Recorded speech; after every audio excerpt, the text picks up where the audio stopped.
Rappin with ReefBum is sponsored by Bulk Reef Supply and Ecotech Marine.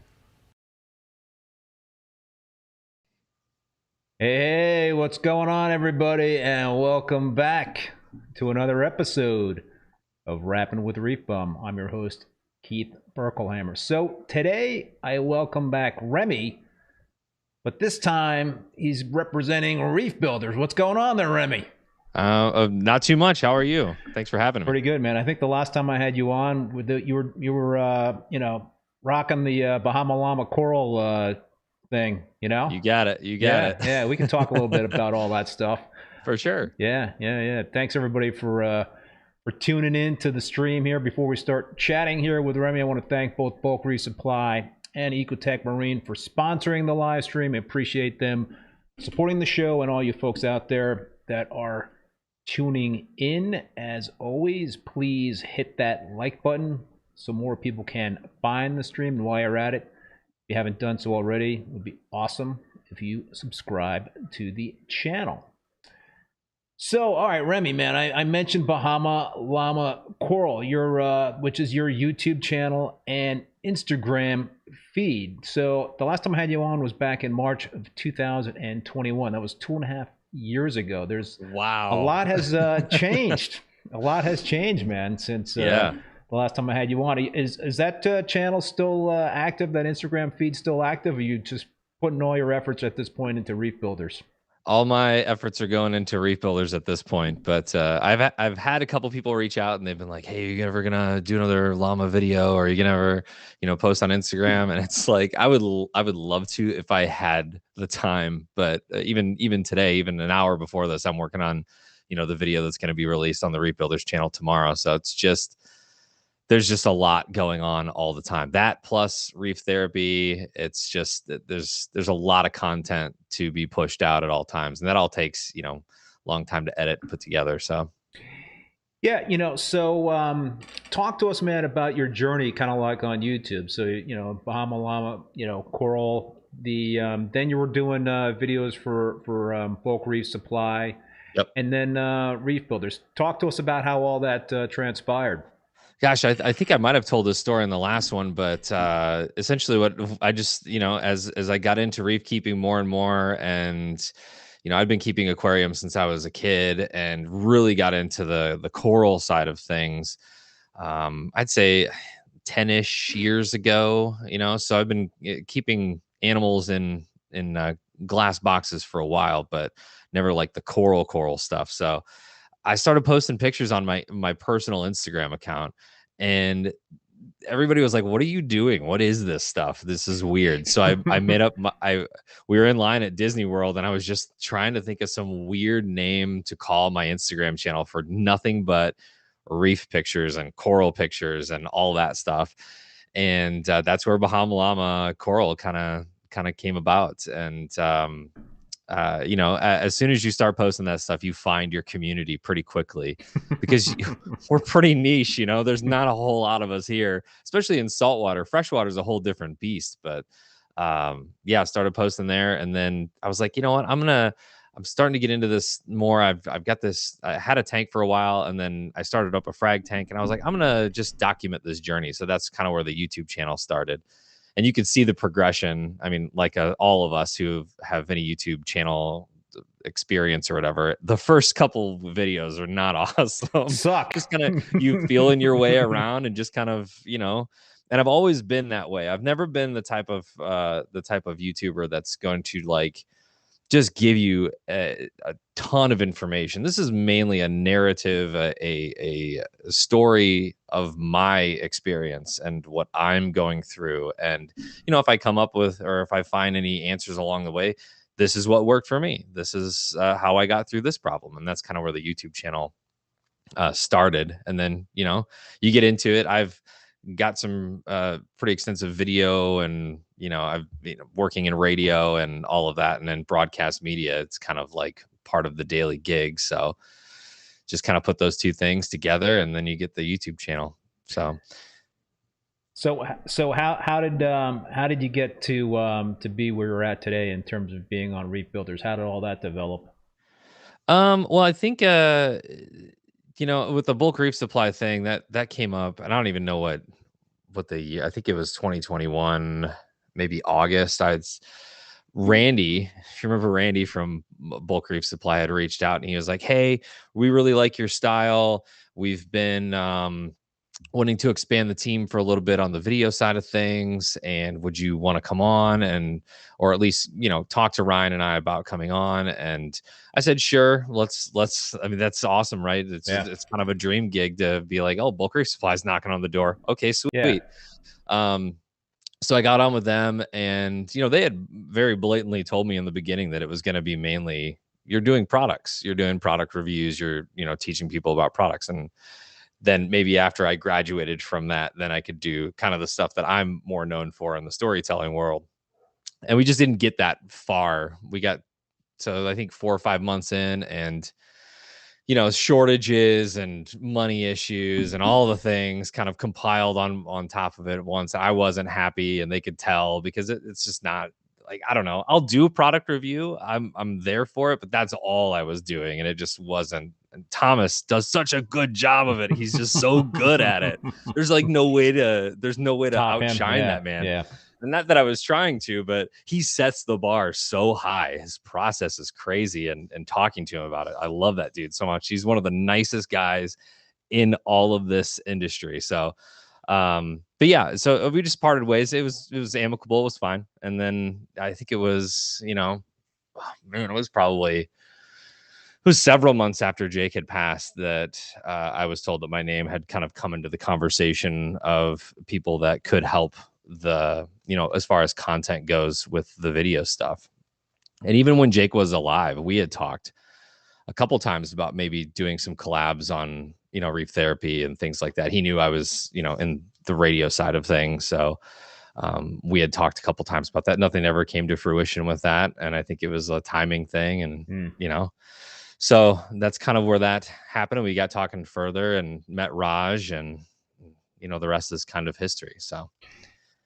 Well, yeah. I mean, listen, you went from kind of like one high visibility role with Bulk Reef Supply into another, you know, with Reef Builders, and you know, obviously Jake was a legend. How was that kind of coming in? You know, to you weren't replacing Jake. I mean, nobody can replace Jake, but you know, there's a lot there, right? I mean, Jake certainly had a big following, and you know, people were really glued to that kind of content. How was that like for you to come into that kind of situation? I mean, that's a lot of pressure, dude. It is unbelievably daunting. It still is. And I remember having a lot of when he did pass. I mean, it was a very emotional time for a lot of us who, you know, and I knew him. We talked several times. We called each other several times, but it was nothing in comparison to, you know, Chris Meckley's in the chat right now. And it's just, it's devastating to so many people. And I can't even imagine what that's like if you're Windsor, and, you know, you've got a child who was on our call today, which is, she always brings Reef on to all of our conference calls. And it's like, it gives me goosebumps right now just thinking about it, because he's such a cool little dude. But it's daunting, to say the least. And I wanted to say this on this podcast because it's I think a lot of people may have seemed to think that I had it in my mind that I was replacing Jake, or that I was going to be coming in and doing that. But I have never once thought, and I hope that anybody that knows me would also think the same thing, that there is no, like you said, there's no replacing Jake. There's 3 people on Reef Therapy right now, you know, always. And we don't even touch his knowledge. There was a reason on Reef Therapy why it was just him and Mark, is because he's just an encyclopedia of everything reefing. And now we have to supplement. We have to go to the experts. We have to get those things. And I've always just kind of viewed myself in this role as a liaison between the hobbyist and the industry, and kind of linking those two things up. It's what we do on the radio. We link country artists with the listeners. You know, it's what we do. The fact that I have reefing knowledge helps, because I can understand, I can take this from expert and translate it to hobbyists. You know what I mean? And every day I learn more and more. And the video that I'm editing right now is Julian Sprung going off about some Dunkinut Samia and some fox corals. And I mean, these are corals that are very underappreciated in the hobby, right? But he is just going off about it. It's like, it's so fun to listen to people talk about this. Yeah. And every single day I absorb so much from like people like you, Keith, from Chris Meckley, from, you know, Raj, from a business standpoint, just all of this stuff. I've really wished that I could devote, you know, my full time to this. Right, because your real job is a radio personality. Yeah, right? Yeah. So it's just very, it's hard to balance the two from time to time, because, you know, that Jake, this was his life, and he got a chance to be in that studio every single day around all of that coral and just immerse himself in that. And I look forward to a day when that can be my story. Right now it's not. Yeah. And in the meantime, I just want to keep the thing going, as hard as it is to go through the trolls and to have people saying, you know, you're doing an awful job, or, you know, why are you trying to be Jake, or all of these things. And these are just not true.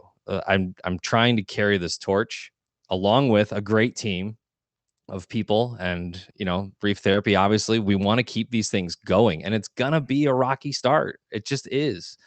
You know, no road ever starts with smooth pavement. We'll get there eventually, but I think the Reef Builders brand is too valuable to the hobbyist to just go, yeah, I think we're just going to let this thing go. Yeah. So. Some comments here from the viewers. Franklin West, Remy is doing a great job with such a tough act to follow. Austin Lee, Remy, I just want to say that you've done an amazing job stepping into the role you have at Reef Builders. You're doing great. Alex Correa, hey, what's happening there, Alex? Don't you worry about the people that may think you are replacing Jake. We all know there will be no one like him. Chris Meckley, Jake would say, don't feed the trolls. Yeah.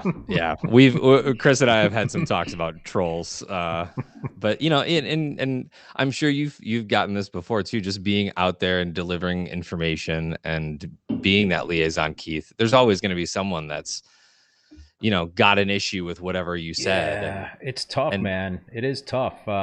Great Bearded Reef. Haters will always hate. Unfortunately, keep up the great work. Bahama Llama. Yeah, it's tough, man. You know, like, you take that stuff personally. You know, somebody makes a comment like that, and it's I mean, you know, it's easy to delete the comment, but, you know, it's also something where, you know, if they're making a statement and it's kind of putting you on the spot, so to speak, and you don't want to hide from a comment.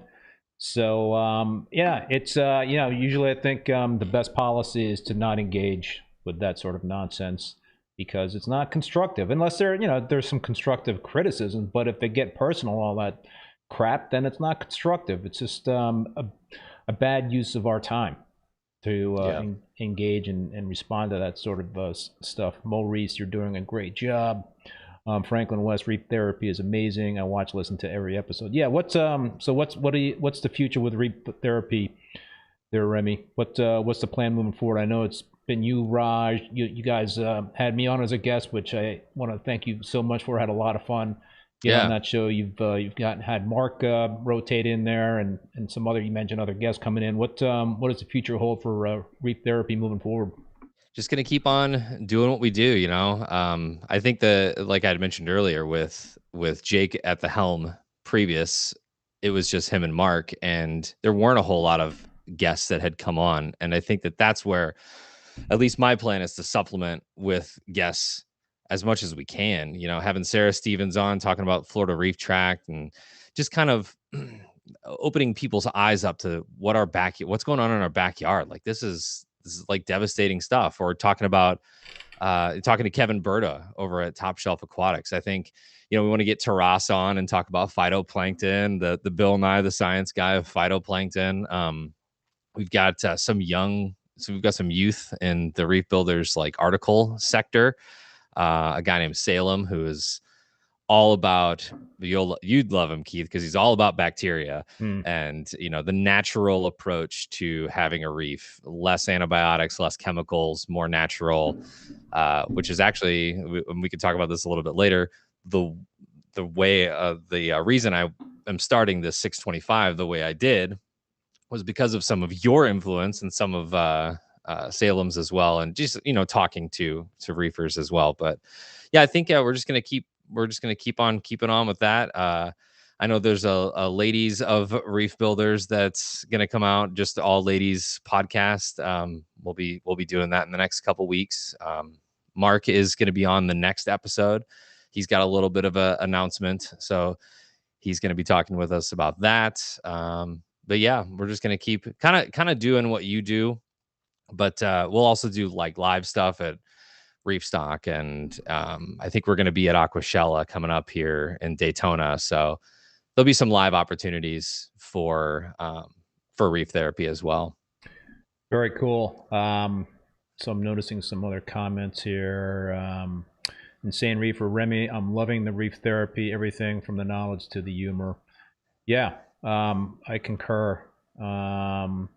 Northwest Scapes, I meant to comment this on the episode where Mark mentioned them, but the Steinhardt Aquarium in San Fran has the only peppermint angel on display in the world. That would be a fun trip to see. Yeah. Yep.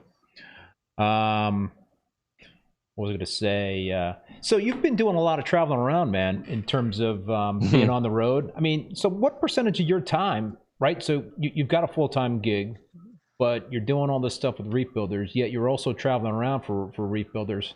How the hell, man? How are you managing all that stuff?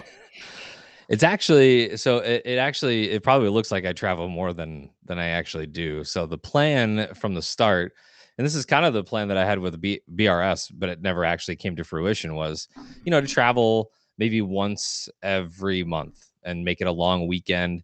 And then in that weekend, shoot 4 to 5 different videos. So Cleveland, for instance, we went and saw Than. We saw, all of his stuff, which is crazy. That was my first time being there. It was probably the most relaxed video shoot I've ever been on in my life, because we'd go shoot a video and then Than would, we'd go to lunch, and it'd be like Than style lunch. And then we'd come back and we'd shoot another video. Yeah. Oh yeah. Never saw that man outside of dress attire. Yeah. We'd shoot another video. He'd have gelato that he just made up in his kitchen in his building for us. And then we'd go to like steak dinner after that. I don't know.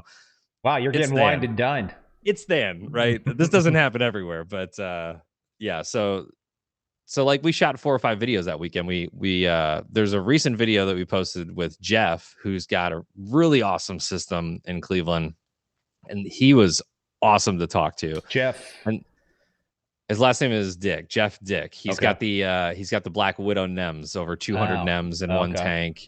His system is just immaculate. He's one of those meticulous guys. I would imagine he's probably a lot like you, Keith. And Kevin Berta comes to mind with meticulous. But yeah, he thought of everything in his home system. Super knowledgeable. And those are the kinds of interactions that I like the most, are just meeting with other hobbyists and seeing what they've come up with, seeing what they've brewed up, because there's so much nuance in this hobby and everybody's got different tastes. So it's just fun. So to answer your question, I guess I'm really only traveling probably once a month. I think May was a little heavy. I think I maybe went 2 or 3 times, but there's an Aquaculture mixed in there. And yeah, so when that happens, when there's like a show or something, that adds to it, but it's not too bad. Reefer Boy Connor from Hannah here, tuning in. Big fan of both your podcasts. Thanks a lot there, Connor. Appreciate that. So what's the most memorable thing so far in your brief travels, Remy, in terms of places that you visit? What has stood out the most in your mind in terms of what you had seen? Going to the Reef Builder studio, 100%. We were there. I think that's where we met for the first time. Was at Reef Stock. In person. Yep.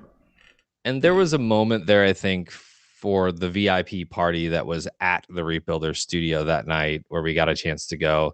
It just wasn't the same, because there was, hordes of people in there. It was a great conversation. We were having a great time. It was awesome. But I think going back to the Reef Builder studio, just me, camera guy, and we just made content. And it was so wild to be in that space because you feel it. And I'm telling you, every hobbyist that's watching right now, it is a feeling that you get in that studio.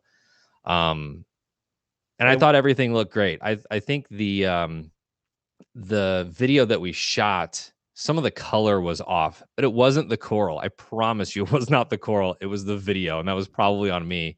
Because we're using big, nice cameras, and those orange filters on the big DSLRs are hard, and they're very nuanced as well. You'd be amazed at how much better like an iPhone and an orange filter takes video, or more true colors, than a DSLR. It's tricky. I mean, I use like a mirrorless camera, which is a very similar. Now we're getting techie in terms of camera stuff, but the video cameras, they also come with white balance features.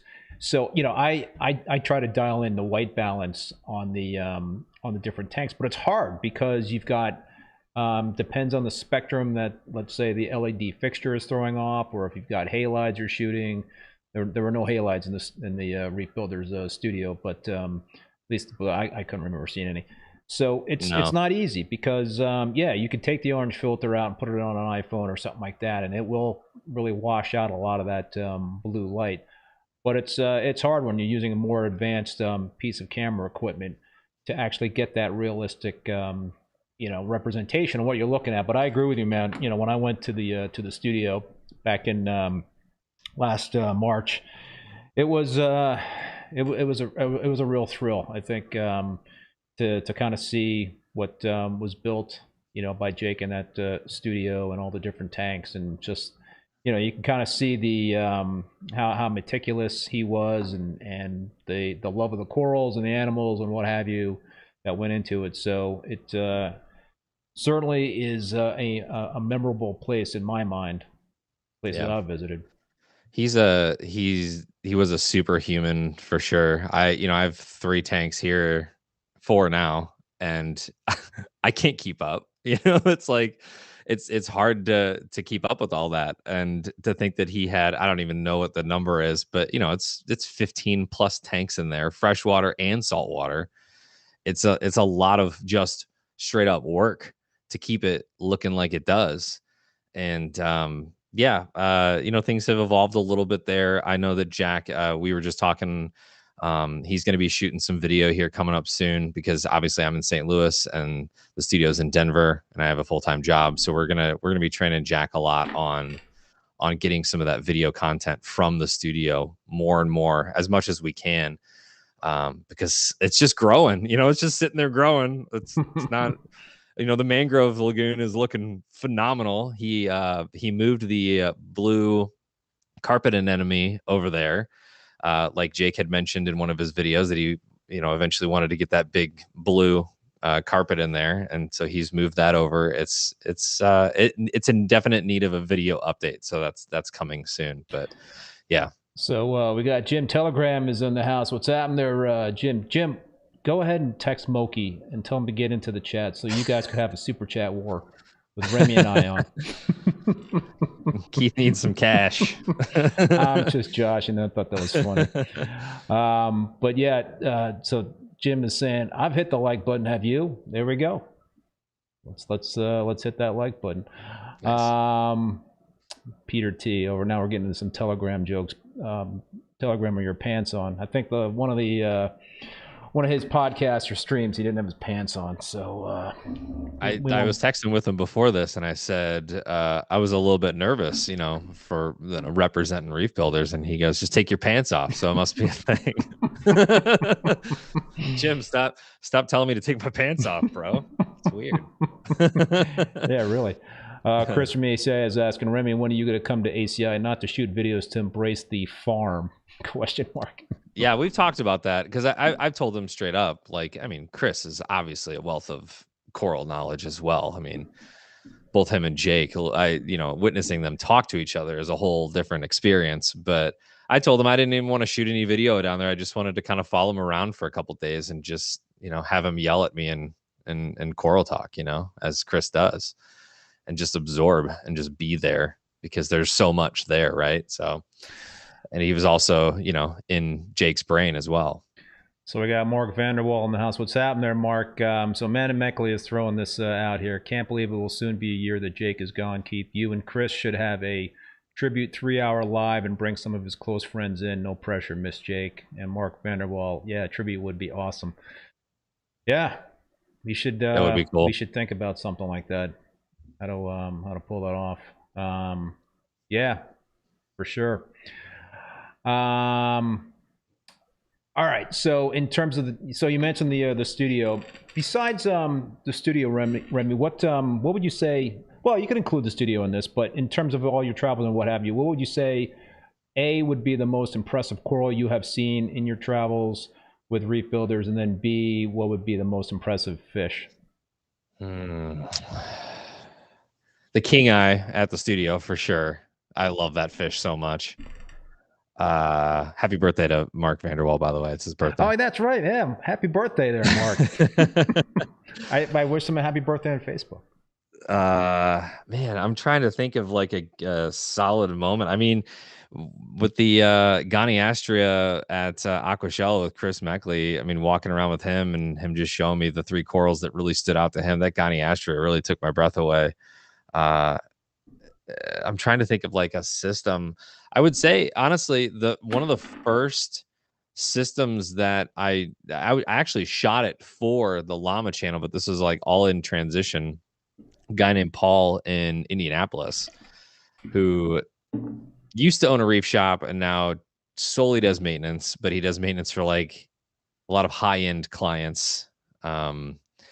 And he has some of the greatest tanks. He's running that eco wheel. I don't know if you remember me talking about that or seeing that, but he's been running a tank. I think it's been for like 20 years or something. The same tank running this old eco wheel, and it is loud and it is gurgly and all of the things, but it just gets the job done. I just feel like, I think he graduated college as an engineer, and seeing the detail that he has for everything and knowing where everything is and when everything was placed and all of those things, I think that was probably one of the most impressive systems that I've seen in a long time. So both him and Doug, both from Indianapolis, had great systems and inspirational for sure.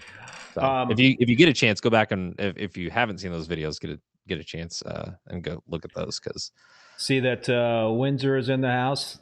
Thanks for joining us there, Windsor. Hopefully we've got Reef watching as well. Yeah. Thanks. All right, so we got some super chats coming in here. I really appreciate this, folks. Telegram. Telegram nice. Starts it off there. And Ryan Washington, thank you so much for that. Intrinsic Reef, thank you as well. Oh, we got a Kalkwasser question in there for Chris Meckley. That's awesome. Ali, Project Reef. Yep. Another question for you in terms of your travels there, Remy. What is the most unexpected thing you have seen? The most unexpected, the thing that surprised you the most? Gosh, it's hard to distill. I feel like I need to go back through all the videos that we've shot. I mean, honestly, this is a softball, at least until I figure out something more unique. But Than's place is crazy. Have you been there, Keith? No, I definitely want to. That's on my list in terms of visiting places. Than's place. I want to go check out Andrew's Holo Reef. That would be pretty awesome. You went to see Andrew, right? I have not. You have not. I have not yet. No. Yeah.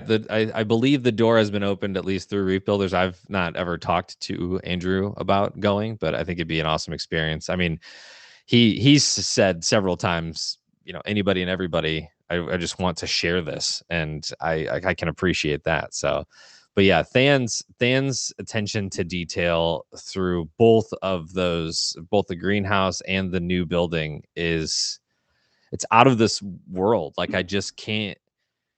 I think that's what impresses me most, because it's what I want, is having organizational skills like that, Yeah. and just knowing the right way, maybe not the first time, but maybe the second or third time, and just getting it right.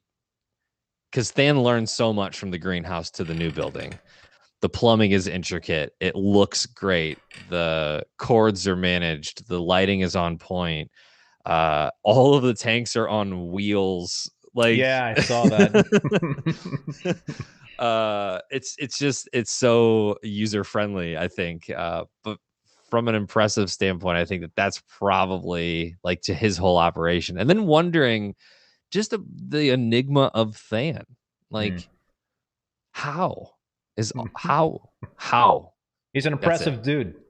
That's all I have is one question. It is how. It's pretty insane when you think about it in terms of all the stuff that he has accomplished with that new building. I can only imagine that seeing it in person would be just even more over the top impressive. And yeah, and I'm telling you, it's so quiet.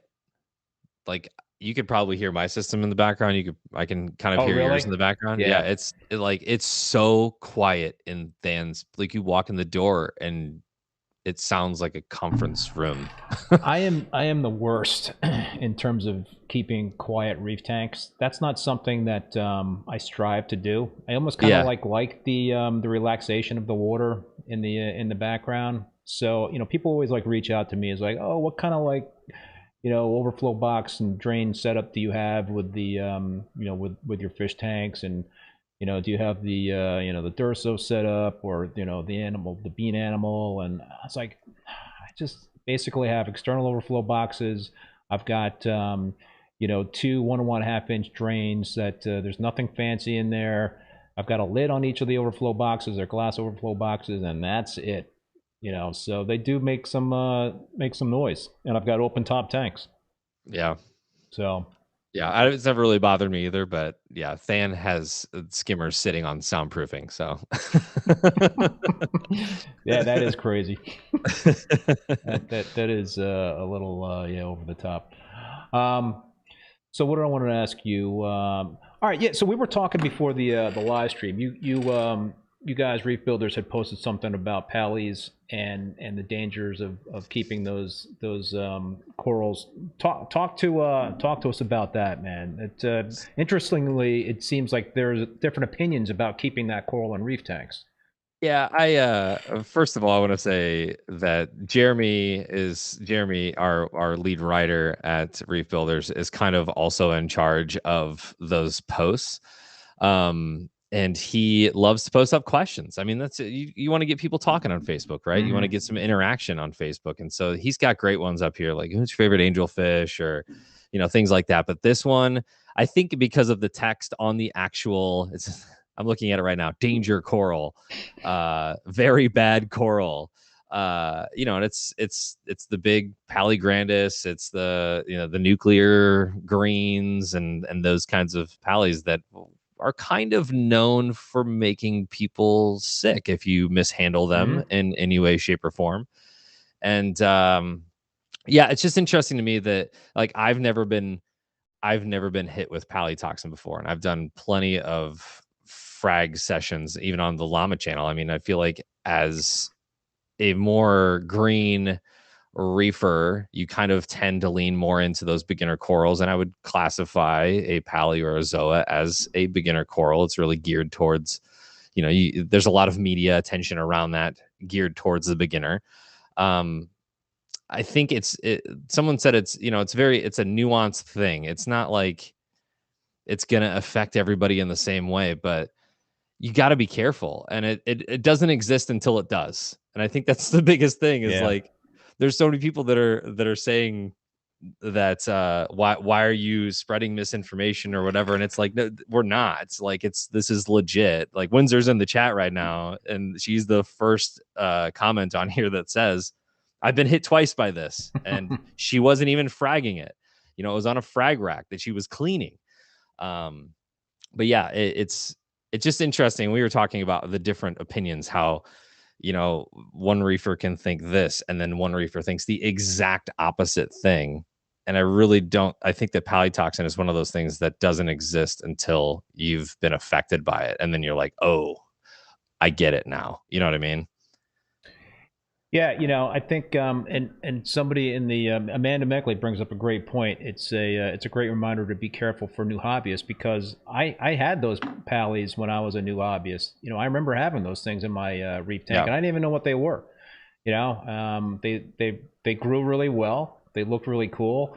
They're hardy, but thank goodness I didn't get stung by them or got sick. But I've heard stories where I'm not sure who told the story on this live stream. It might have been Sanjay, but somebody said that they took a rock with the Pallies out into the backyard and just like dumped the rock with the Pallies in the backyard and left it there for a while, and then I don't know, after months or a year or whatever it was, decided to take that rock and put it back in the tank because needed some live rock. I wanted to be able to have some rock to have some bacteria colonize it, and the Pallies survived.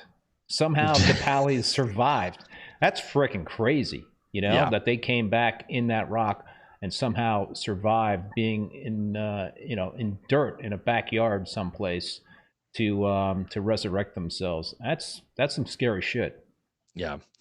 I think you just gotta, with Pallies or Zoas, be careful, know the risks. If you're fragging, know the risks if you're around them. There are a lot that grow a lot faster than others. They're super pretty. There's so many different color variations. I think that's probably the most attractive thing about them is, you can get them in yellows and pinks and purples and blues and yellow and oranges and all the different colors. So that's, I think, what makes it most attractive. But, Palytoxin is real. And Chris is in the chat. Maybe Keith, but we don't know technically which Zoas or Pallies carry this in what potency, right? There's not any definitive research from variant to variant, right? I mean, please correct me if I'm wrong, Chris, if or Amanda or anybody in the chat really, but there's not like the green ones are worse than the purple ones are worse than the grandis are worse than you know what I mean? So I think just be careful with all of it. And that's kind of how I've always treated it, as just like a blanket, have eye protection on. We've all got masks now. Might as well put one of those on too, so you don't get it in your mouth. Always wear gloves, things like that. Yep. I might have gotten the story wrong. I'm not sure the Pallies actually came back to life, but I think what happened was that Sanjay or somebody got affected by the toxins in that rock, so that the toxins somehow lasted by basically being out of water and just sitting for months on end. And then it might have been Sanjay or whoever else was impacted by the toxins after they were brought back into the reef tank. Ari, I know a guy that has a pacemaker now because of an extreme case of Palytoxin poisoning. That's crazy. Yeah. Brandon Scott Art, I always heard Grandis is a what's that comment to keep away from? So speaking of pacemakers, Moki's in the chat. Thank you, Moki. All right, there he is. Jim, you're up to bat now. So speaking of pacemakers, I had a shocking experience earlier this week. I did a video and I put out on my channel about it. But this is another thing that I think we have a lot of different opinions about, and that's the use of GFCIs in the hobby. A lot of people don't like to use GFCIs because they will trip prematurely, and I certainly had that experience, and I had my return pumps plugged into GFCIs, and they tripped because I think some lightning in the area tripped them, and my return pump stopped, and I had some overflows and all that crap. So yeah, I was doing some maintenance with a MaxiJet power head. Every other day I take that power head and I go into all my tanks and I blow all the detritus off the rocks, and if there's some stuff on the sand bed, I get that stuff and blow it out and get it up into the water column to get the mechanical filtration, help remove all that stuff. But while I was doing that a couple of days ago, and I'm scared to do it the next time I have to do that maintenance, which is tomorrow. But when I was doing that maintenance yesterday, I was going along with the power in the tank, and all of a sudden, zap! I had this big shock going down my arm that I had this arm when I was holding the power head on, And that, I got tagged, and the GFCI tripped, the circuit breaker, and my electrical panel tripped, and I dropped the power head on the floor, and thank God I had that power head plugged into a GFCI. I think GFCIs are important in the sense that if you don't have them, then potentially you could get a fire started with an episode. They also potentially can prevent the current from getting into your heart, so it can prevent a heart attack. I think you can get electrocuted. It can prevent potential electrocution or death. So but there are different opinions. I had both Sanjay and Mike Paletta on. They're like, we don't use GFCIs, and I get it. It's I mean, I didn't like challenge them on the show because they're two legends. I'm not gonna challenge their opinion. Come on, Keith. But it's I really feel strongly now about using GFCIs. I've got my return pumps on non-GFCI outlets, so whenever I'm doing maintenance, I will unplug those return pumps. But that's another thing in terms of, I think we got to think more about, and I get it in terms of GFCI safety and all that stuff, in terms of not using them because it could cause equipment to turn off when you're not home, which could impact the corals, and you're going to lose corals. But I'm an advocate for a reef having trumping the reef keeper's life over the coral's life. I do believe corals are very important. I always whatever I can do to keep my corals healthy and happy, I will do. But I think I value my life more than the corals that I keep. So it can be a slippery slope. Yeah, I got tagged once too. I was doing the old one-handed unplug, had water on my fingers kind of thing, and got zapped in between the pulling out of the plug on the power strip. Had something else in my other hand and was just trying to do too much at once, and it's a feeling that you do not forget. It sucks. That's for sure. It really sucks. And I think Jim always rings in my head. Telegram always rings in my head for what's your plan? What's your emergency plan? What do you got for backup? And that's just one of those things, it's going to ring in your head until you do it, until you get all your stuff hooked up to GFCI and you are safe about, the hobby. And you've got backup power and all of those kinds of things too. But I feel like all of those things that are in the back of your mind that are just like, hey, you should probably take care of this. Make a checklist. Take care of those things because they pay off in the end. I like this idea by Ari Reef. I'm going to start a new live stream just challenging other reefers debate style. Remy will ask the questions and mediate. There we go. A debate style reef keeping program.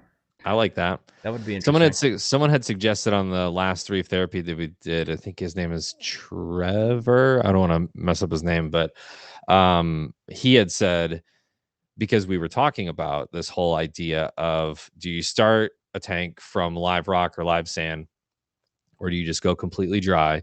And then on top of that, allowing a natural bacteria, a microbiome to grow and do its thing, and less antibiotics and less chemicals. And, his rebuttal to that was, these chemicals and antibiotics keep our reef tanks in check. And I think that might be one of those good debates to have, to where, UV sterilizers are those, a lot of people run them, but is that the best thing for your natural reef? I don't know. But then there's the argument of nothing is natural about this. No. You know what I mean? We try, but that might be a good, I like that idea. So yeah. There are definitely a lot of different opinions about the use of different things and whether certain things are necessary. So it's that's a complexity of the hobby for sure. Yeah. All right, so dude, you've got this tank behind you. Talk to us about the new Red Sea Reefer. The new Red Sea Reefer 625 G2 Plus. It got wet. Yeah, got wet yesterday. So did the hydro test 2 weeks ago. Had RODI running through this bad boy for 4 or 5 days ish. No leaks. Everything works fine. Good to go. Drained it. Mixed some salt yesterday. And then I also had Tampa Bay saltwater live sand coming in the mail. Not coming in the mail, but I went to Southwest Cargo to pick it up. And so I'm tubbing that in the sump right now. I really want to hold true to the bare bottom look, you know, as this is kind of like the first tank that I've built since Jake and, you know, Reef Builders and all the things. So it's kind of a little bit of a tribute to him. Hope to eventually get some, you know, some immortal tort in here and a lot of the corals that he talked about in articles and things like that. I think that'd be really awesome, but very nerve-wracking as well. But yeah, it's a 625. It's everything is Red Sea. This was given by Red Sea, so full transparency. I didn't buy any of this. But yeah, it's run well so far. I mean, everybody has talked about or, you know, has had their opinions on the previous generation of Red Seas, and like I've told everybody, we're going in this together. So you know, if whatever happens, and I will report on that. Yeah. So Yeah. full transparency throughout the entire journey. So I'm not trying to hide anything. I'm not trying to talk anything up where it doesn't need to be talked up. So I'm you know, very appreciative of this large tank. So Ari is asking, Remy, you going to implement trace element dosing on the new system via Captivate or Moonshiners, or are you going to keep it simple and focus on the main, you know, calcium, alkalinity, magnesium, pH, etc.? What's the plan of attack? I'm probably gonna go straight Kalkwasser for the foreseeable future. The Moonshiners method is intriguing to me, but given my time and tendencies right now, I don't know that I'd be able to devote that much energy to because in Cleveland we met Jeff, who had said, you know, who was doing the Moonshiners method. He's just like, oh, it's just 12 drops of this a night and 14 drops of this a night. And I was like, it's already too much. With traveling and all those things, I can't imagine telling my wife or whoever that they're going to have to drop however many drops. I know whatever. I know what you know. So what I do with Captivate aquaculture trace elements, and I was working with Chris Wood in this. I think Chris Meckley gave me the idea. Is basically you can mix up, and perhaps you could do this with the Moonshiners method as well. But you can pretty much mix up a batch of traces in RODI water for like a 30-day period. Right, and so you just kind of figure out via the Captivate Aquaculture calculator in terms of how much of the traces you're supposed to put in there. You do monthly ICP testing, and so you're utilizing those results, and then you just kind of put the amounts. You've got this trace element cocktail that you put together, and you dose it over a 30-day period. So yeah, I mean it's doable. You know, you got to kind of like once you figure out where you are at in terms of putting the initial elements and trace elements into that cocktail, then you just put it on a doser, and so you could pretty much dose them all at the same time and not have to worry about it. So yeah, that's a good idea. That's a really good idea. I think the overarching goal here is just to keep it super simple. Yeah, and to go slow. I always think of Moki's tank. I guess it's not new anymore, but taking it slow, step by step. That's how I would like other hobbyists to do it. I don't know that, you know, like everybody knows, nothing good ever happens quickly in a reef tank. No. And I want to set as good of example as I possibly can with this thing and kind of take people along the journey. So if they are setting up a tank, like it's got the reef mat and a skimmer on it, probably won't even turn the skimmer on for a while, at least until there's a decent amount of fish in there. And I'm feeding regularly, but that reef mat is pretty awesome. It's already one of my favorite pieces of equipment, and I've only had it on the tank for 2-3 weeks at this point with water, maybe a week total. So that's actually a pretty cool little guy there. I've never had a filter roller before, so a lot of this is new for me, and I kind of like it like that. Because while there are a lot of people here in the chat who are super, super experienced and have done this a bajillion times, you know, while it's not my first rodeo, it's not something that I've done repeatedly over time. And I know that there's a lot of hobbyists that get into it and get intimidated by that kind of, you go in and ask a simple question on any kind of Facebook page, you're going to get lit up in the comments section, just with fake answers or people trying to be funny or do your own research first. Or it's like, I just want to be community oriented in every way, shape, and form with all of this. So I like your attitude, man. I think simplicity is a real key. I think that if you let just Mother Nature take its course and just kind of like sit back and watch things happen versus trying to add this, trying to add that, or trying to do too much at the beginning at least, then I think things would go south. But I like your attitude. I think, when I started my latest tank, the Peninsula tank, a few years ago, I didn't add any corals for 6 months. I kept the lights at 10% intensity. That was something that I followed Greg Carroll's lead when he started his tank, and I just wanted to minimize the opportunity for any algae to kind of take hold in that tank. Of course, I did get dinos after I think month 7 when I did crank those lights up because my nutrients is completely bottomed out. So, but yeah, I think I just took pleasure in spending the first 6 months watching that tank and just rock and fish. I know that a lot of folks suggest adding as much coral as possible in a reef tank at the beginning, and I I understand the benefits of that. I think that that's cool.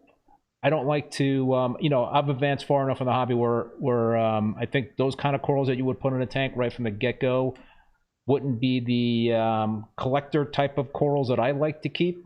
I think that if you could put in some hardy corals at the beginning and kind of use those as test cases, like to see whether they do well, that's cool. If they start taking off, then maybe you swap them out for something good down the line. But yeah, I think slow and steady is a great way to start a tank. Yeah, that's an interesting comment. And Saint Reaper says sometimes doing it simple can hurt you. Imagine going complicated. I gotta wrap my head around that comment. Yeah, that's insane. So the rock you started your tank with the same stuff that I started my reboot with, which is a Carib Sea Life Rock. Yes. Yes. And we were talking before the show. I suspect a lot of my algae issues were due to that rock. Although the rep at Carib Sea claims that there is not really any phosphate in that rock, but it was a struggle for me. Even in an established tank, I cooked that rock in a Rubbermaid tub with established tank water for about 6 months. Yeah. And then when I put it in the tank, it definitely, I had a nice ugly phase for a few months, and I'm not wishing that on you, man. I'm not. It'll happen. I'm sure of it. And you'll document it, right? I will document it. Yes. Yeah. Yeah. I've used Carib Sea Life Rock in minimal forms and nano tanks here and there, but never this much. I mean, the whole scape is Life Rock. So this will be, again, something we all go through together. And I'm just starting this like anybody would start a reef tank, In this case, I chose to go with the live sand because of stories that I've heard about using this rock, and even the local fish store had said I would much rather you go live rock than at least to seed the tank than just go straight dry. Of course, Raj has other opinions about that, and we talked about that on Reef Therapy. But that's just one of those other polarizing things that people like to argue about. But I got the Tampa Bay saltwater live sand, and I tubbed that in the sump. So hopefully getting some beneficial microbiome from all of that. Did catch one really dark green worm. If anybody's dark green worm. Yeah, it was going crazy. How big? It could have been. It was. I'd say it was probably 2.5 inches. It was pretty small. Okay. But it was going crazy, and I pulled it out. Mark had said to look out for whelks, the black whelks, to pull those out if I see any. But honestly, I haven't seen too much life, and I think that's okay. Who knows what happens in 6 months when whatever eggs came in on this sand hatch. But I think that was a main deterrent for me not going with straight up, the premium live rock out of the ocean, is all of the critters that you get with that. That's fun for me. I would love to do that in another tank, just not this one. But I would love to get, the KP Aquatics or whatever, and just let that live rock do its thing, find the cool inverts that come along with it, the macro algae. That excites me so much, to find those kinds of. I was looking in the sand last night. I was just like, before I went to bed, I had my little flashlight out and I was like looking at the sand to see if I could see anything that was moving around. And it's just, I don't know, that whole thing is cool. But I think I kind of use a good little hybrid. We'll see. I feel good about the hybrid kind of live sand, dry rock avenue that I'm going. I used Fritz Turbo Start too, dumped a bunch of bacteria in there. So we'll see. Jim said I should send off a sample to Microbiomics. Yeah, just to see where my baseline is at this point. So NSB Reefs is asking me, can I go over the pros and cons of the Cryptic sump? Yeah, so I have a Cryptic sump in one of my systems, and I love it. I mean, because I do absolutely nothing to it, and I created the Cryptic sump to house some Haitian live rock that was pulling out on one of my display tanks. I think, the whole question with a Cryptic sump is space. Mine is 60 gallons, so I think it's 2 foot by 2 foot by 2 foot cube, and I've got a whole equipment room where I have the space to put that sort of stuff. I don't know if all reef keepers have that luxury of that kind of space, but I think if you can plumb a remote sump into your sump, or a sump adjacent to your sump, and have a some sort of cryptic zone. I guess it doesn't even have to be a cryptic zone. It could be just another kind of sump if you don't have room in your sump to put live rock or what have you. But I always believe the more biodiversity and the more microfauna, the better. More sponges, that sort of thing. If you can have some place, other than a lot of the scapes, like your scape behind you, is minimalistic. There's not a lot of rock that are in display tanks, so that's one way to kind of get at the adding that kind of biodiversity. So I would say those are all pros for a Cryptic sump, and the con is the space issue. Yeah, I actually that just came up in conversation probably about a week ago, and I found your videos on that. I'm gonna have to do some sort of cabinet for an ATO on this for the 625, and Red Sea's solution to the ATO is just kind of setting the ATO within the sump on rails. This sump doesn't have those rails, so we're gonna have to come up with a solution for the ATO. So my solution was, if I'm gonna have to have a cabinet on one side of this thing, I kind of want to put a Cryptic sump in there too, and really juice it up. So when you're maintaining that, are you opening that lid a lot? No, never. Do you ever have to worry about sponges like growing on the overflows or anything like that? I'll open up the lid every few weeks just to make sure that there's nothing getting clogged up in the little mini overflow that I got in there. So and I also have like an emergency drain in case the overflow inside of that Cryptic sump does get clogged up. So yeah, there's a lot of crap growing in there, and I don't know exactly what's in there, but it's cool too, because I also I used to have a coral 20-gallon coral quarantine tank that I always had up running all the time, even if I didn't have any frags I was bringing in that I needed to quarantine. So I had the luxury of being able to break that quarantine tank down and take the live rock that I had in that tank and put it on my Cryptic sump. So whenever I do bring in new corals, I could easily pull out the live rock from that Cryptic sump and have an instant quarantine tank. So that's like another benefit if you wanted to be able to set up some sort of coral quarantine system. And if you had the ability to run a Cryptic sump, then you can use that to house some rock, which can be used for that purpose. Yeah, I kind of want to do it. I kind of want to go tide pooling it in my basement. Open that thing up and be like, what's crawling around in here? So Moki says, my favorite tank was a 10-gallon nano with all Fiji live rock many years ago. Random things would show up every week, and it was so fun to observe. Definitely made the cycling process more bearable. Yeah. Yeah. Yeah. Winston Clark. What's a cryptic sump? Cryptic sump is basically a place. It's like it's a sump that's all blacked out. So I've got this. It's polycarbonate. I can't remember the name of the material that it is, but it's like a plastic poly type of cube container that's completely blacked out. There's live rock in there. I've got a pump in my sump that feeds it, and it drains into the another part of the sump, and just it's a repository for stuff to grow in. As simple as that. So it's cool because, like I said, it allows you to have a lot of biodiversity, allows the bacteria population to really build up very nicely if you've got a minimal aquascape in your display tank. So instead of potentially having to dose a lot of bacteria on a regular basis, cryptic sump to me is a nice little option to have if you can swing it. Yeah, gives a nice little place for all those little critters to flourish, because I feel like, especially with, I don't know how you are with your sumps, but people like to keep them pretty clean these days. Not me. For the most part.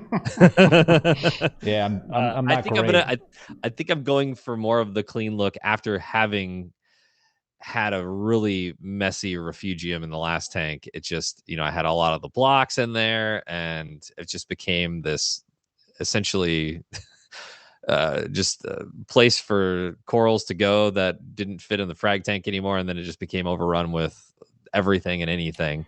So I want to keep it clean, but it's a good place for, like, if you've got a cryptic sump, it's a good place for all those little guys to grow. Did you get a chance to meet Steve Wiest when you were at Reef Stock out at the Reef Builder studio? You didn't get a chance to talk to him? No. Yeah, I had him on my live stream a few weeks ago, and he had one of those probably one of the more iconic reef tanks in the industry years ago. And you'll if you see a picture of it, you'll remember the tank. It was an awesome setup. And so now he's back in the game, and he's got a new reef tank. It looks very similar, but he is just incredible in terms of his attention to detail and the cleanliness and the organization of his equipment. And even inside the tank, there are no visible pumps or power heads inside of his tank.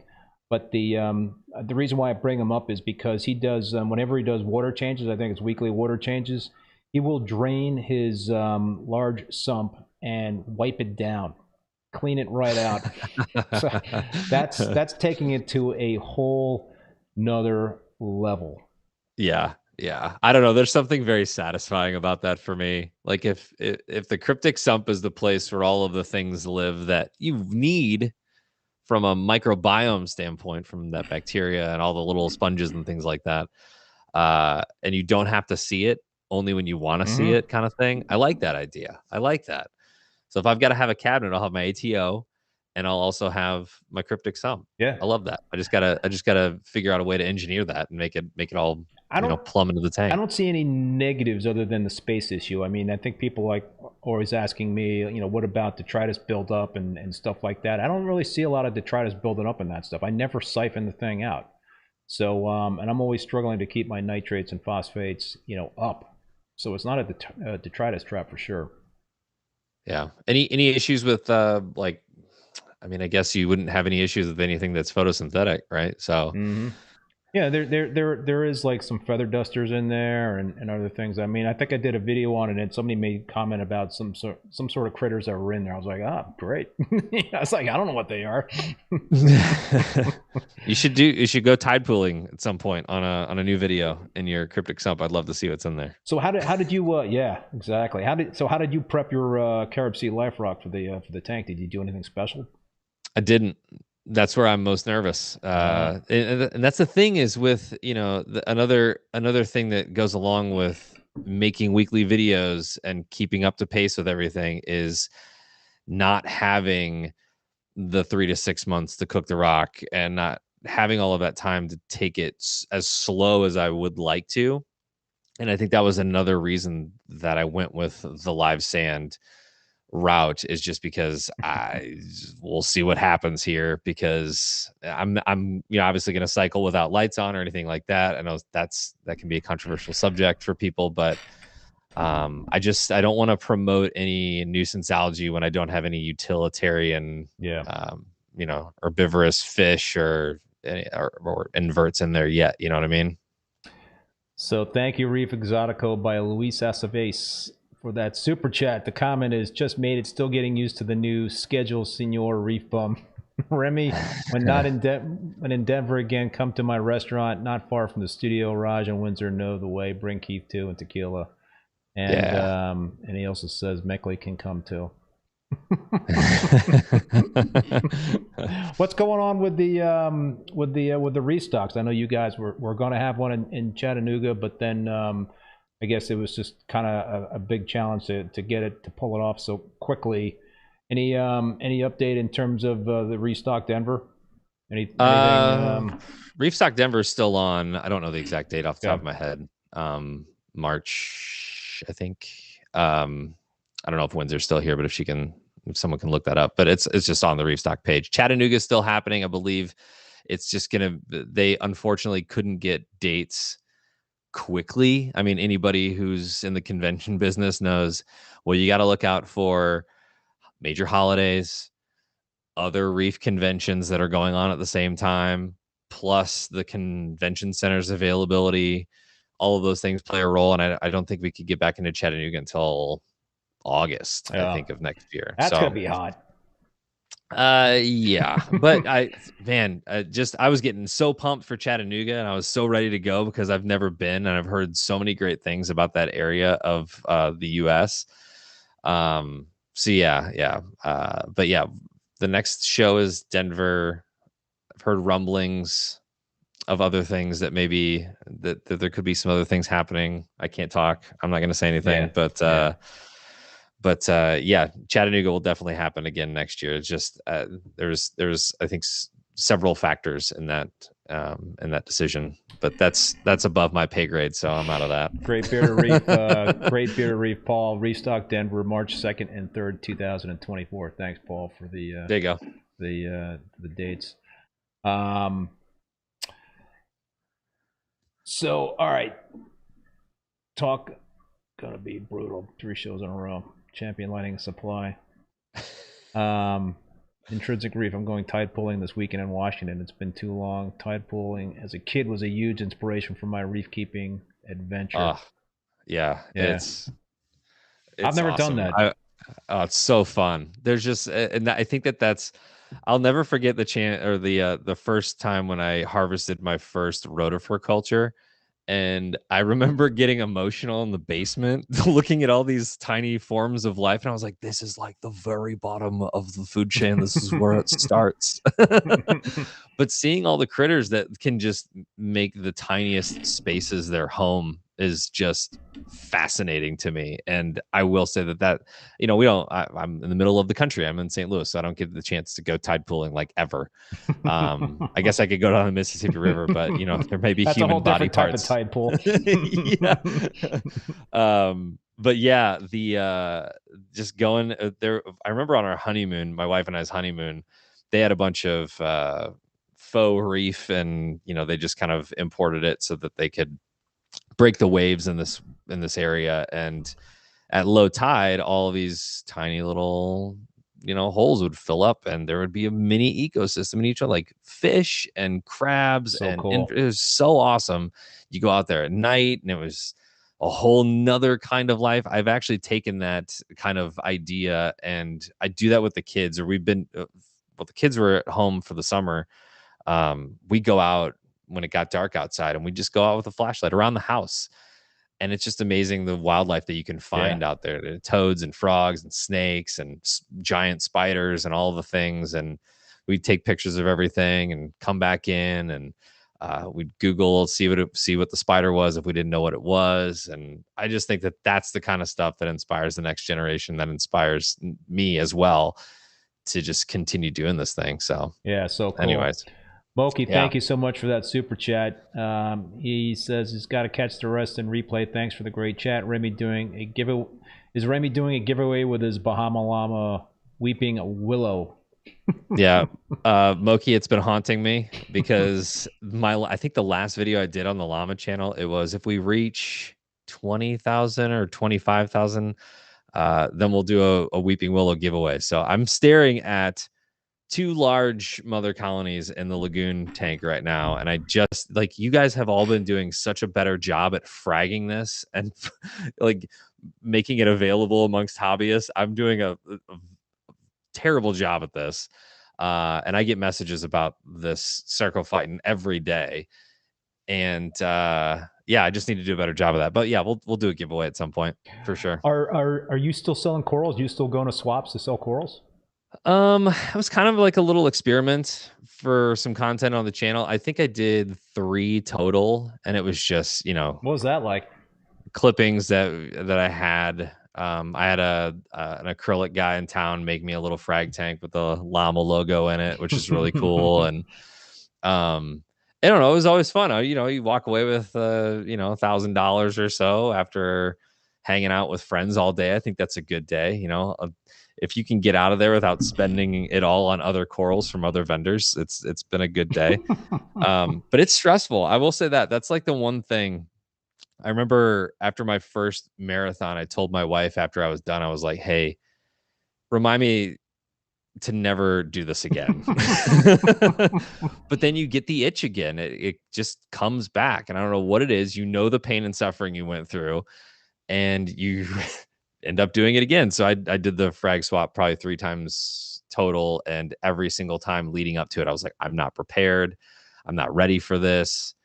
So kudos to all the vendors that go to those and go to multiple throughout the year. I know that there's a whole traveling circus of, you know, vendors that go to each one of these things. It's an art form, you know, and I think the only reason I survived is because our frag swap venue is 5 minutes away from my house. So yeah, I did my my first one at the Boston Reefer Society, and I can't exactly remember the name of the town, but it was in the greater Boston area. And Paul, I got to thank you and all the folks at you know, the club, which I'm a part of the club, but they made it a lot very easy for me, because when I walked in, basically they had a little frag tank with a light and pump and whatnot, and the water all set up for me. So all I had to do was just kind of like drop my frag rack into that little tank, and I was good to go. I had to drain the water out of there because I brought my own water, so that was like the only thing I had to do. But it was tough because, you know, I'm like a 3.5 hour, 3.5 hour drive,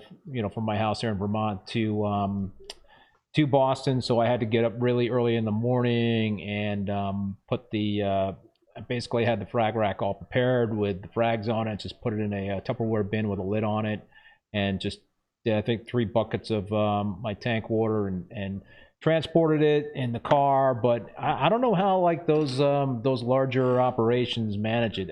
It's got to be a science, you know, and especially flying to those events. Like, wow, that's a big thing, and you're bringing, you know, all the display items that you know, they got, and it's not easy, man. It's not easy at all. It's tough, but like you said, I think it was a fun time. I enjoyed kind of like hanging out and talking with people and talking reef. So I had a lot of fun at it. yeah, I think that's the one thing. If you ever think about doing a frag swap and you've got enough coral to, you know, fill a tank with some frags and things like that, take every tool that you use to do a water change, and that's pretty much what you're going to need at the frag swap. You're talking extra water, hoses, tweezers, and that's just the bare minimum. Some of these guys have setups like they've got banners and, you know, little pointy finger things, and, you know, they dress it up. They've got all this really cool stuff at their booths. So I was just bare bones, tank, and a square reader for cards, and that was pretty much it. So yeah, there's a lot of moving parts, and you did it all by yourself. Did you have some help? Tyler, who's here in town, has helped me, I think, almost every single time. And, you know, everybody pitches in whenever you're at setup at one of those things. So if you don't have tweezers, or if you forget a heater, usually somebody has an extra, they can help you out. Yeah, so. yeah. It was also a lot of fun to talk to other vendors too. kind of see what they had, and they were checking out what I had and all that stuff. So Yep. yeah, I was texting Paul earlier today. I was like, hey Paul, you guys having another frag swap? I'd be up. he said it was in Topsfield, Massachusetts, the one last year. I think it was in November. That was a lot of fun. So yeah, man. So what's the plan of attack then for the tank in terms of corals and adding and all that stuff? You just got water in it. Are you gonna take the long patient approach and just kind of like let it ride for a little while? Or are you gonna add corals right away? Yeah, I think I'll be patient. I'll add corals, but I'll be patient, if that makes sense. Toss in some of the easier stuff that I know. I mean, I've got this tub down here just filled with corals. I've got the lagoon over there that I can, probably pop in some leathers and some easy stuff I know will be a little bit more hardy. But yeah, I'm gonna take it slow. I would really love it to be SPS heavy. If we fast forward to year and a half, 2 years from now, I'd love to have, a ReefBum tank in my house. Acro dominated tank. Yeah, that's the ultimate goal. I think, that's the one thing, I've had acros in the past and, Disney's and things like that and bird's nests, but I've never had the full-fledged, like just acros SPS heavy kind of tank. And I desire that. I know none of my friends and family are going to like it, but at least It's true, man, because whenever somebody comes over and sees all my tanks and whatnot, I've got like a sprinkling of LPS. I've got, a few Goniapora in one tank and like a Duncan coral and Alveopora and all that stuff. So it's like 95% of my stuff is SPS, but people always like just hone in on the stuff that's moving. It's like, oh, that's really cool. I was like, all right, well, I get it, but everybody always comes down to this little 10-gallon tank where I have the two clownfish that I raised from eggs and the Chicago nem that's in there. That's just taken over the entire system. They're like, oh, it's so beautiful. It's orange and purple and yellow, and it's it's this huge monster of a nem in this tiny 10-gallon tank. So that usually steals people's attention at this point. So.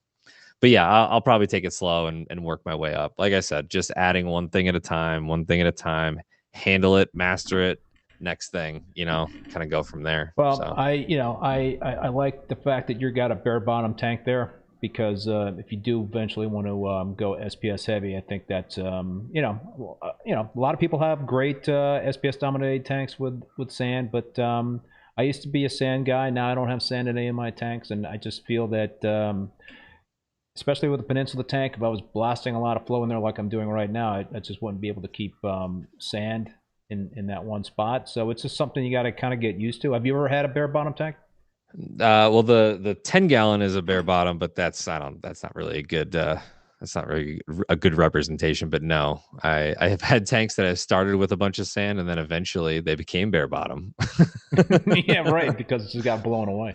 Yeah, it got blown away or siphoned out at some point. Yeah.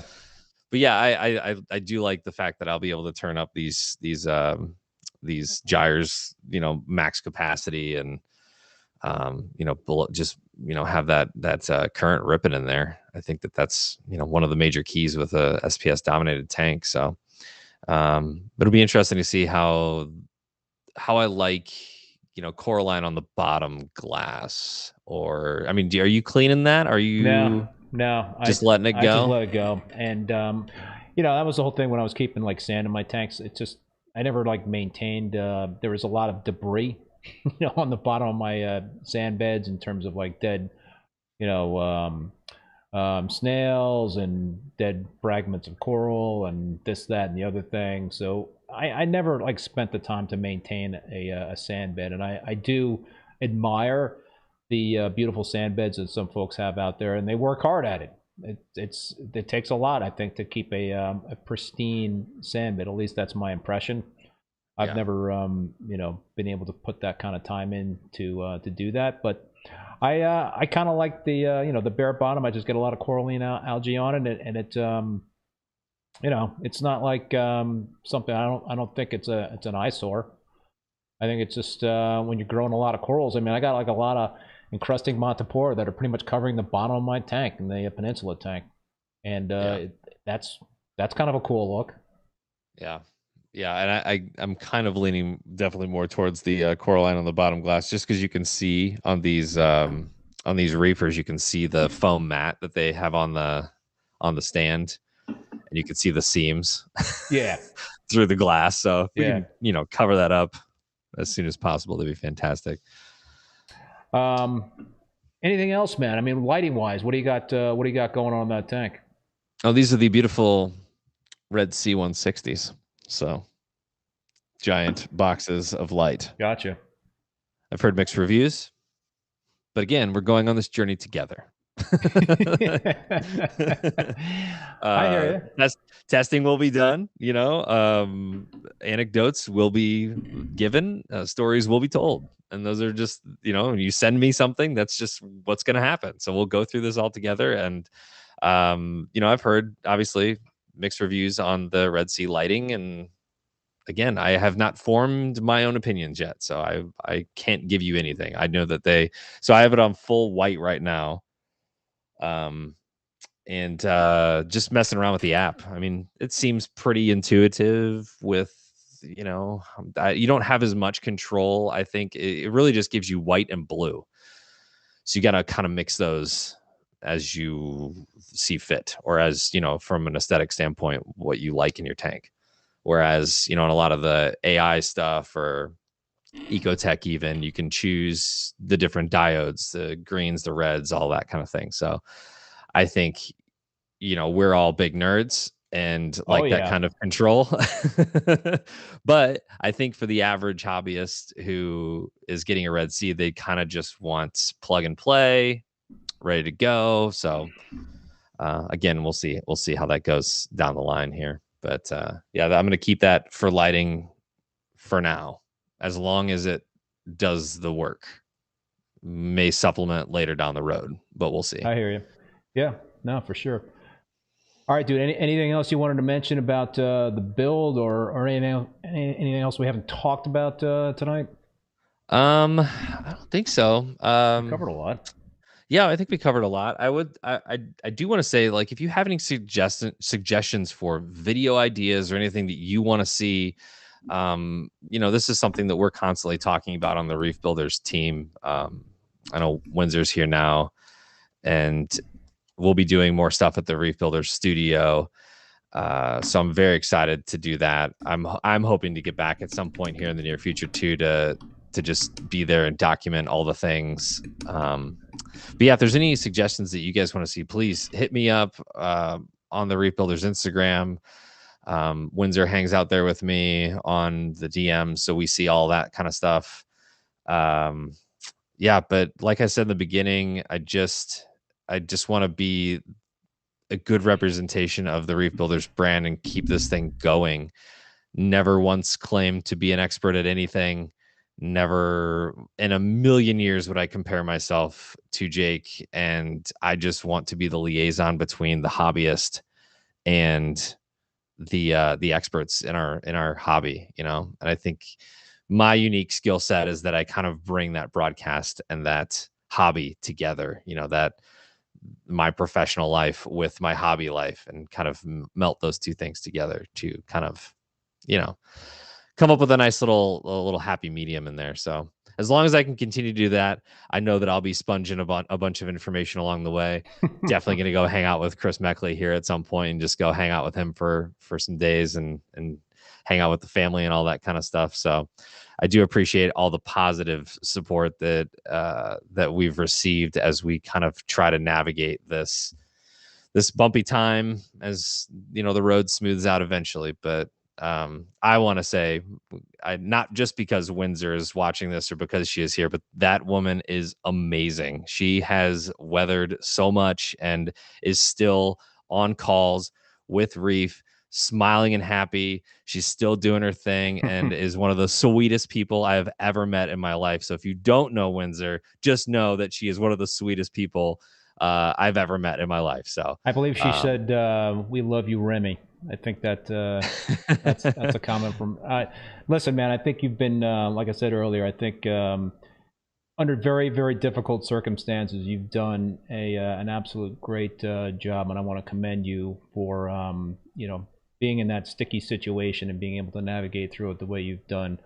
I certainly appreciate it, and it looks like a lot of other people do as well. I appreciate that. I got some fun ideas for next year. There's I don't want to say too much because I don't want anybody else to steal my ideas. All the other YouTube channels, but I think I've got an idea that I think could really open some eyes in the hobby, and I'm aiming hopefully for next year to get that at least out or started. And I'll say this: docu-series. Yeah. Okay. So all right. Many episodes, and not shot typically as a YouTube video would be shot. Okay. Looking forward That's to that. Looking forward to that. This will sum it up for you, man. Chris C. Hey, coral people. There you go. There you go. So I'll take it. I wanted to end this show on a personal note. By mentioning the passing of my father, who was 93. He passed away a week and a half ago. And if it wasn't for him, I probably would not be in the reef keeping hobby. So, you know, he kept fish only saltwater tanks back when I was a kid. I just finally remember going to local fish stores with him to pick up fish for the tank. So he did keep a small reef tank later on in life, which is really cool. You know, that's when I was kind of like really in the thick of the hobby. So I just wanted to mention my dad's passing, and rest in peace, Dad. And I love you. So with that, we're gonna wrap the show. And I also want to just thank Remy again for being on the show. Really enjoyed the chat, man.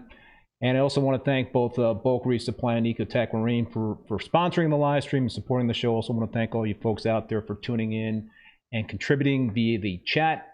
A big thank you to Paul, who is the moderator as well as the president of the Boston Reefer Society. Please join and support your local reefing clubs. They are so important to the hobby. Finally, I want to let you all know that all episodes of Rappin With ReefBum are available as podcasts on Spotify, Apple Podcasts, Google Podcasts, Stitcher, and Amazon. My next Rappin With ReefBum live stream will be on Tuesday, September 26th at 7 p.m. Eastern Standard Time with Joe Muscat from 2C Corals. I had him on a while ago. He's going to be back on. Should be another great show. If you want to check out the full upcoming schedule of guests, visit reefbum.com under the YouTube section. Until next week, be safe.